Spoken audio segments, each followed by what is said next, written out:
Today we are going to be looking at Flutter animations, and Yashas, who's a software engineer from currently attending UNC Chapel Hill, is going to show us how to build really cool Flutter animations or animations through Flutter.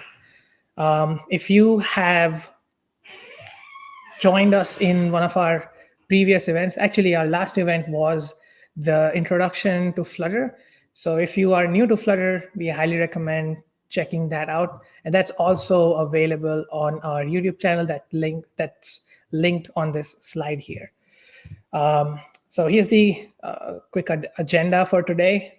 We are going to dive straight into the workshop or tech talk, and we'll reserve the last few minutes for any post discussion, Q&A, and feedback.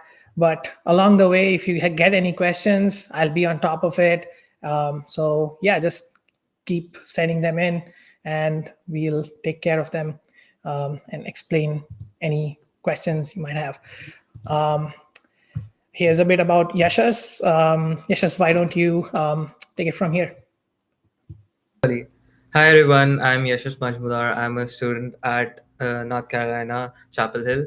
And so basically, I'm doing my master's currently. I came to the US for the last fall semester, and I've been developing Flutter apps since past 4 years. I've worked with multiple startups, and I'm currently working with a company called Albiware as a Flutter developer. And hope this session gets you some good information and knowledge on Flutter animations. All right. And thanks, Yashas. And this is a bit about the platform we are on. This is an old image. I keep forgetting to change it, but you can use the chat from the bottom right if you are on a desktop machine or a laptop. It should be on the right side. There should be a button that just says chat. You can open it and start typing in it. And so you can use it to put your in any questions as you get them. And that's all from my side. And I'm going to stop screen sharing so that Yashas can take it over from here.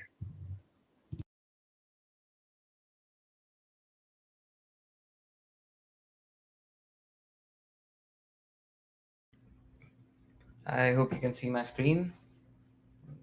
I'll dive into it. So yeah, let's talk about Flutter animations. We all know that animations give a great user experience to the mobile apps, and we'll dive right into the Flutter animations. So why animations actually matter? So as you have heard, they aren't just cool looking features or cool looking images that pop up on an app and just so that you can have it make more beautiful. It has meaningful context. For example, a loading screen might be a good animation loader which helps you to identify the progress of the loading, and it has different spatial cues. For example, if there is a setup being done on your app, for example, if you're fetching a lot of data from the server, you can show an animation that just fetches a, for example, I have a card that is stored on the server and there are a lot of cards, say visiting cards. I can have an animation that shows a visiting card dropping down from the server to my phone. So it is a great way of showing the users that the the process is carrying on and they just have to wait for a few minutes to gain the experience and get into the app. So basically, there are three types of animations in Flutter. There's implicit animation, there's explicit animation, and there's hero animations. So we'll start with the implicit animations. So there are minimal code or no code animations that Flutter has built in.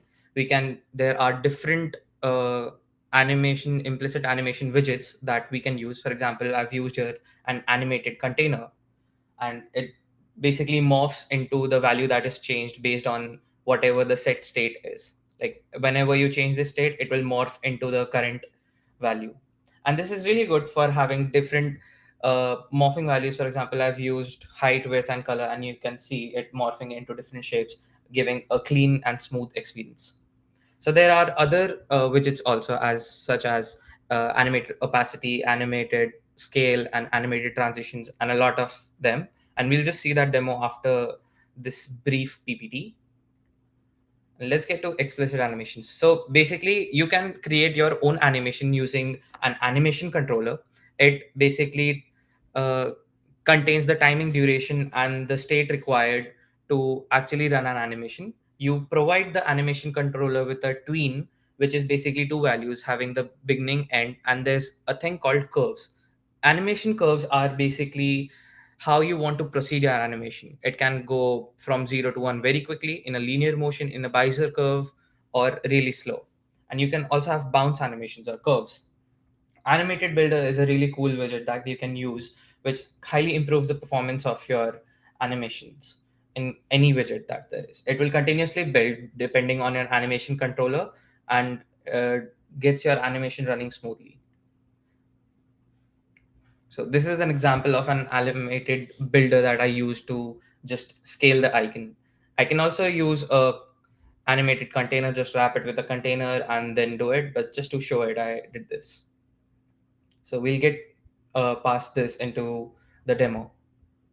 It is really powerful with transforms where you want to morph something into different states, and it only rebuilds when the animation is called.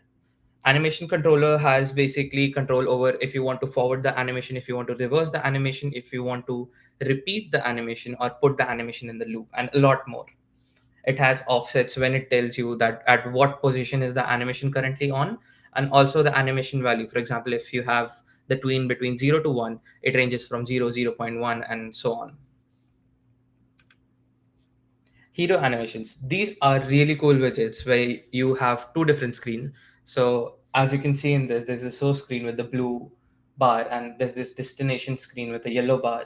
So what happens is basically it completely morphs your current widget child that you are using inside the hero, and then it morphs into the destination widget. For example, if I have two screens where for example, I have a gallery app, I am using a photo, and that photo, when I tap on it, I need to show some details or some other context for it. So if I use that photo and tap using hero animations, it would morph into a different shape or it would morph into a different position, which gives a very smooth experience while doing navigations in your screens.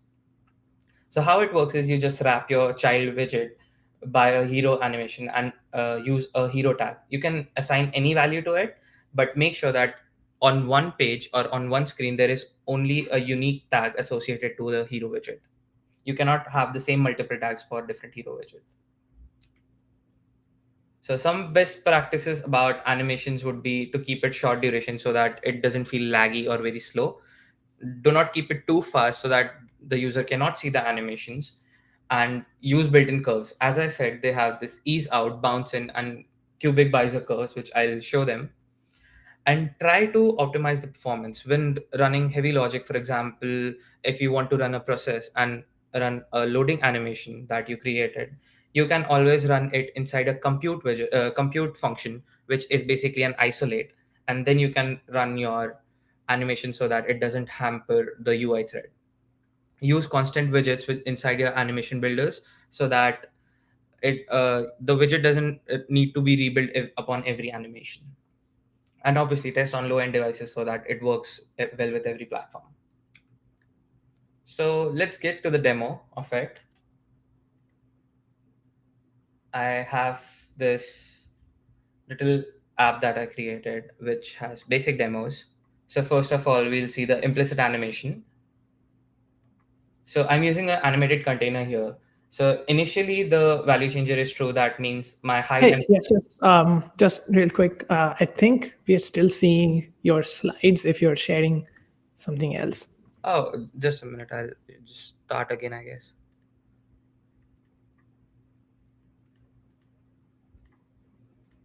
I think this should work. Yeah.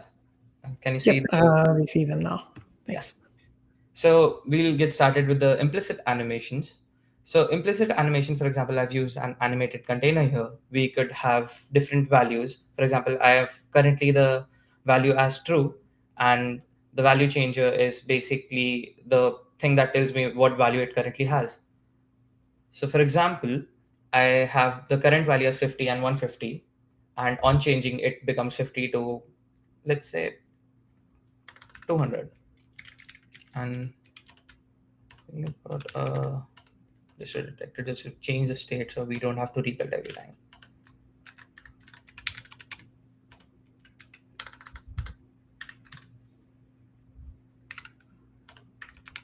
So we are toggling the value changer Boolean state, Yeah, and and that you can have toggles. any value for it. For example, if you want to pass a double as well, you can just have, like, for example, if you want a loading indicator, you can have a progress value from 0 to 100 and then just pass the double value here instead of having a boolean. So it will automatically update every time this is getting changed. For example, every time the set state is getting called. So for this, it looks something like this. It really morphs into place, and you can change the duration, say 100 milliseconds, and it would work accordingly. Can you increase the font size a little bit? Yes. Yeah. Thank you.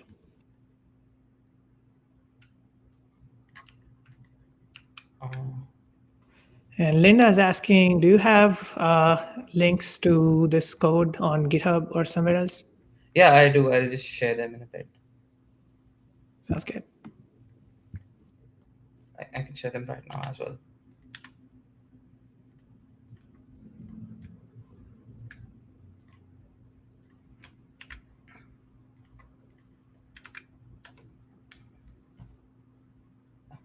Um,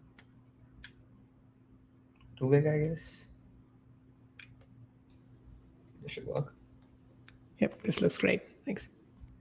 Yeah, so as you can see, we can change the value, we can change the colors as well. It just morphs into place. But if the timing is too much, then the user won't be able to see it. So let's give it a sweet spot of 250, and we can see a really cool animation taking place. We can also change the colors as well, and it will work accordingly. And it looks really cool when getting to it. And for example, if you don't want to use this, you want to use an animated opacity maybe.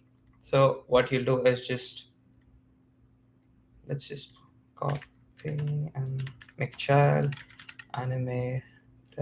And yeah, for example, here are a lot of widgets that there are. There's this default text style, there's this grid icon list, which all have the same things that an animated container has. They have a required duration, and uh, you can use, for example, we'll use this opacity. So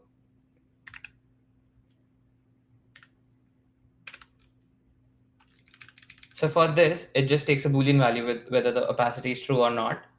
So for example, if I want to put the opacity as 0 or 1 in between, and then I can make the duration similar as this.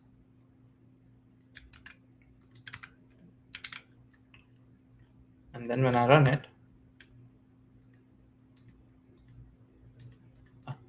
maybe it's say 0.5.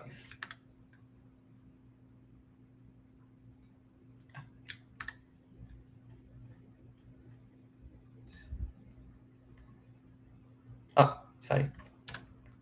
Forgot to put a child. So for animated opacity, animated fade, crossfade, or animated translate, or animated scale, you would need a child widget that the animation would actually work on. So for this instance, I'm putting same widget, but we'll put constant values instead. So instead of this, we'll just have a box.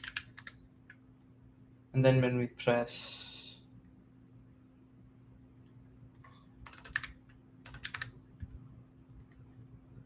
so as you can see, it is fading out and fading in depending on whatever the state is.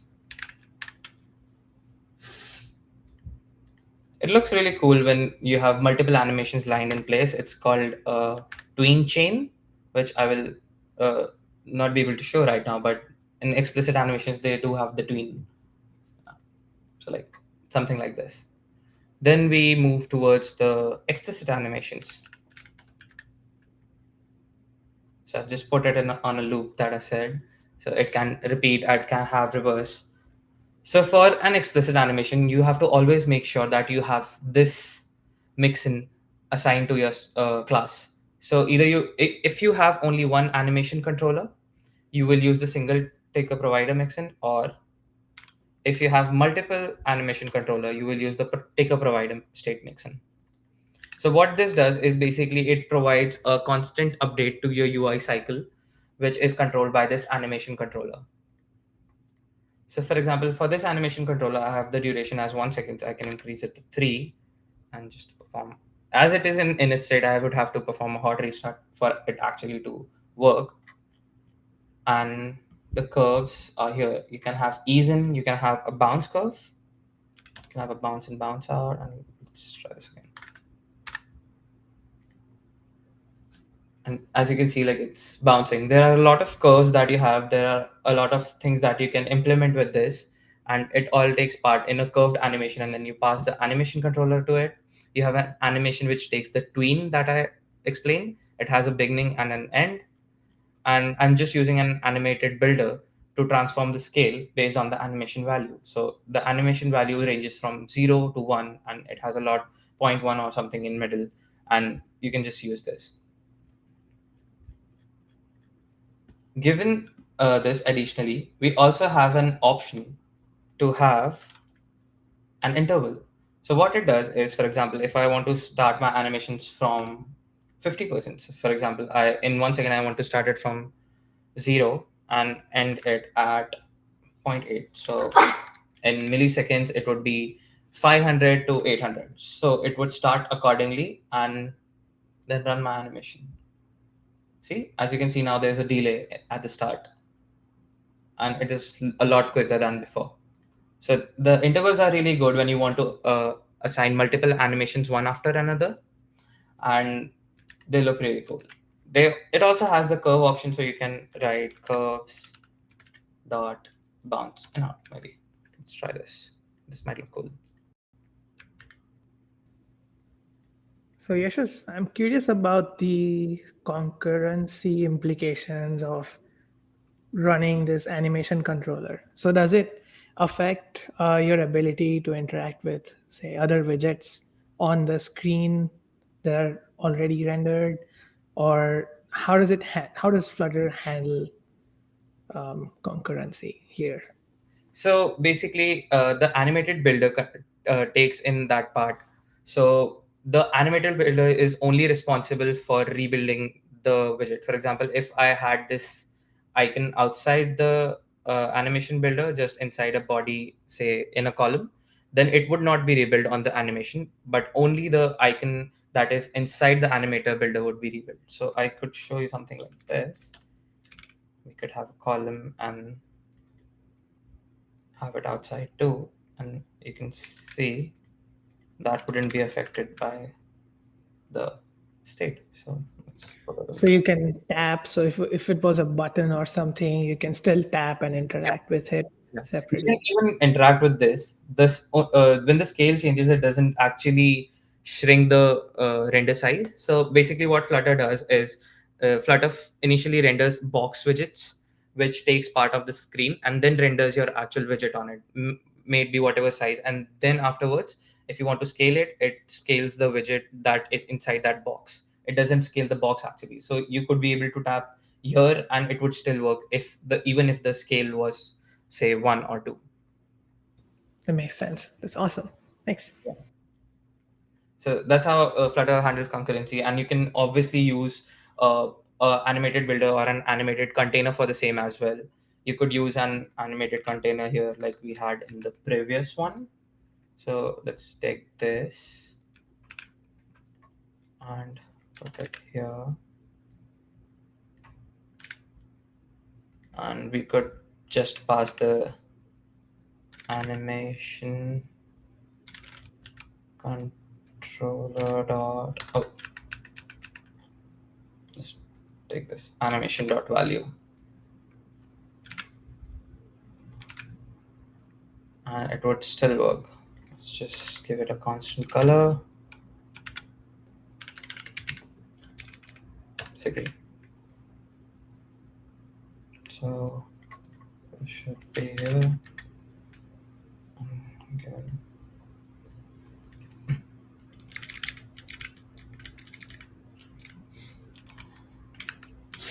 Yeah, so as you can see, this if it's outside the animated builder, nothing works, and you can obviously put it inside the builder here, having this into a column as well, and then we can have the values for this. So you can pass basically any value to this.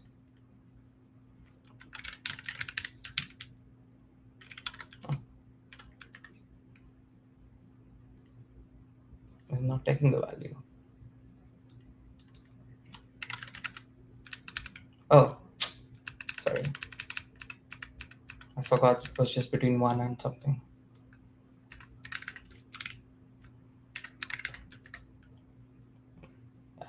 We couldn't see that. So you can assign any kind of widgets inside it, and it will rebuild it instantly given states. And you can have multiple things assigned to it. You can have multiple characters assigned to it. You can have text assigned to it. You can assign almost anything inside the animated builder, and it would instantly build it to give you a smooth kind of interaction with your animations. Now going to the third type, which would be the hero animations, which is kind of my favorite animations because you don't have to do anything for it. You just have to pass a hero tag and it works flawlessly. So when I press this, it just morphs into the different screen. If I want to reload it, I'll have to go back and then I press it again, just morph it into the screen. So I have the hero animations here. Yeah. So as you can see, I've added a hero tag to this container and it has this tag. You can dynamically assign any tag. It doesn't have a particular data type. You can pass any object to it. You can pass a value key to it if you want, and just make sure that this key is the same as the hero tag, or else it won't work. And this is the source destination where I'm using this hero tag. Let's just make it, I can add just a detector, it would just pop it back to the screen.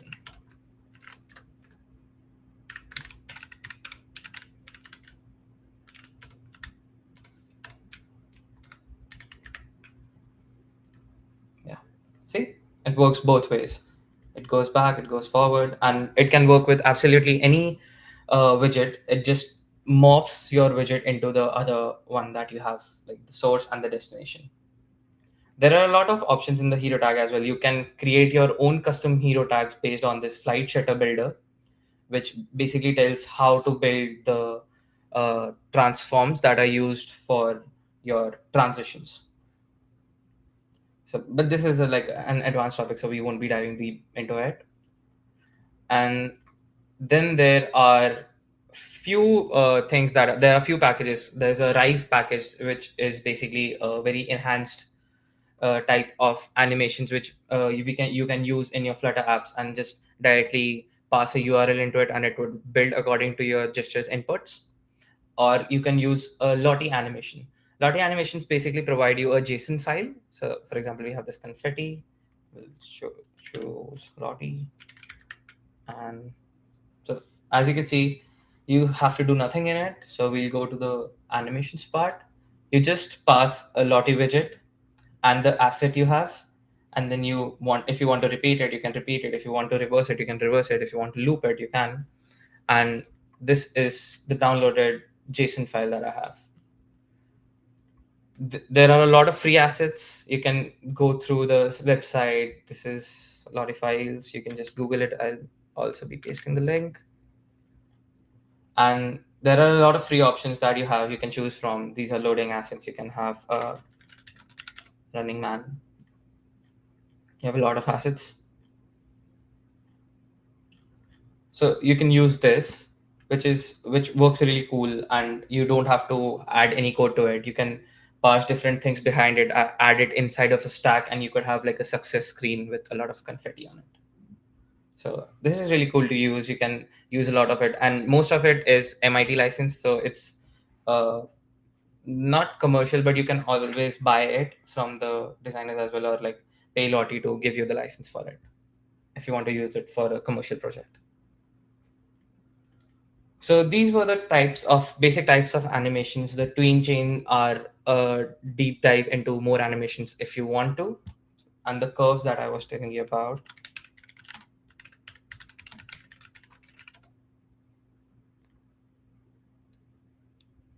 So this is a really cool uh, website where you can have where you have different animations and you can like choose which one do you want. So these give you an idea how your animation controller moves through your beginning and ending. And for example, we use bounce in, so this is how it used, like it bounced and then went ahead. They have a lot of things. They have a sine curve, they have a quad curve, they have a cubic bisector curve somewhere. Yeah, this one is in cubic bisector curve. So these give you a lot of visual idea of what curves you can use to enhance your animations, and I find this really cool. The elastic one is pretty cool too. So you can use it in bounce scrolls and all that. So these are the types of animations Flutter has. You can also read more about tween chaining or tween sequence. So this allows you to add multiple tweens in a particular widget. You can use different widgets. For example, first 40% it should do a ease in curve, it should move to a particular value and all. You can also add weights at what timing these would run, and you can also add intervals to it. So these really look cool when you have it in action.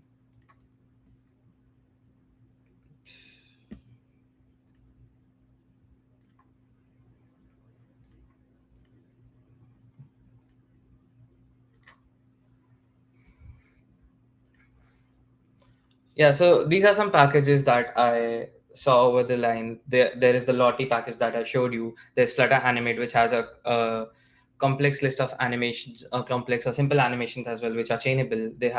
We have Rive, which basically gives you a lot more flexibility of what animations you want to choose. So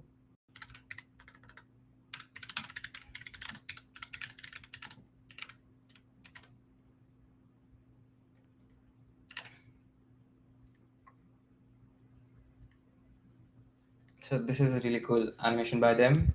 So you could have this bear just watching your textile inside a Flutter app, and it would automatically work with the validation as well, and work with the signing in. And you can create your own animations if you're a good designer, which I'm not, so I'll not be doing that. But there are a lot of pre-built animations that you can also use, and it's a really cool interactive way to show your apps. So this is kind of a validation thing that you can see here.